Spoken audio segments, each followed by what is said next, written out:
গীতসংহিতা তার 91 গীত। যে ব্যক্তি পরাৎপরের অন্তরালে থাকে সে সর্বশক্তিমানের ছায়াতে বসতি করে। আমি সদাপ্রভুর বিষয়ে বলিব, তিনি আমার আশ্রয়, আমার দুর্গ, আমার ঈশ্বর, আমি তাহাতেই নির্ভর করিব।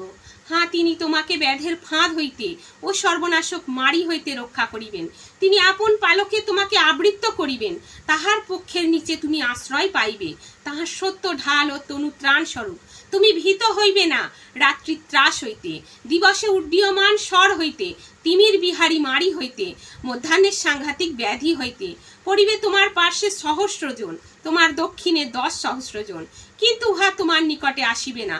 তুমি কেবল সচক্ষে নিরীক্ষণ করিবে, দুষ্টগণের প্রতিফল দেখিবে। হাঁ সদাপ্রভু, তুমি আমার আশ্রয়, তুমি পরাৎপরকে আপনার বাসস্থান করিয়াছ।